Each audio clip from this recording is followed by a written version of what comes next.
ça, on va aller tout de suite à Regina avec Ernst. Alors Ernst, quelle est la situation cette fois-ci à l'aéroport de Regina? Zoé, ce matin, à l'aéroport de Regina, il y avait 30% des vols qui ont été annulés, 60% qui ont été retardés. Et ce soir, nous avons pu constater sur les panneaux d'affichage qu'il y a encore des vols qui sont annulés ou retardés.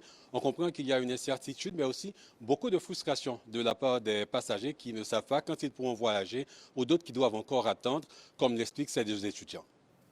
If my flight is canceled tomorrow morning, I'll probably just have to stay in Regina for Christmas and winter break. My break is only, I'm a student, so my break is only 13 days. Now it's 10 days, so if it delays any longer, if it's under a week, I'm just going to stay here. It got canceled last night because of the weather in Toronto.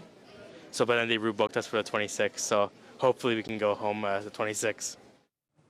Ouais, donc les mêmes inquiétudes qu'à Saskatoon. Et Ernst, vous l'avez constaté par vous-même aujourd'hui, l'aéroport de Regina essaye tout de même de rendre ses attentes aussi supportables que possible.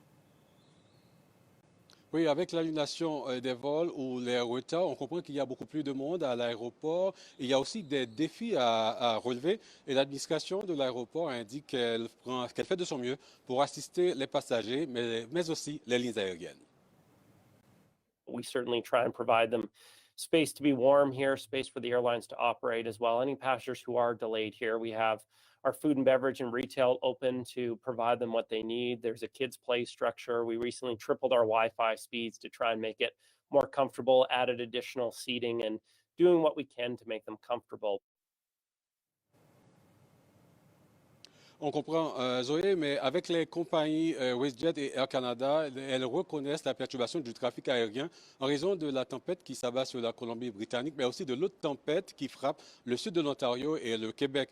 Du côté de la compagnie WestJet, on demande aux passagers qui ont confirmé leur voyage entre aujourd'hui et le 26 mars et qui souhaitent se faire rembourser. Ils peuvent donc remplir un formulaire en ligne, mais il faut que cela se fasse avant le 26 décembre. Et pour Air Canada, on invite les passagers à consulter leur site Internet pour des modifications de réservation ou s'ils souhaitent avoir plus d'informations sur les statuts de vol. Oui, donc avant le 26 décembre pour WestJet, si on a compris, il reste à peine quelques jours pour ceux qui se retrouvent dans ces difficultés avec cette agence aérienne. Fatoumata Traoré à Saskatoon et Ernst Jeudi à Regina. Merci beaucoup à tous les deux pour ce bilan.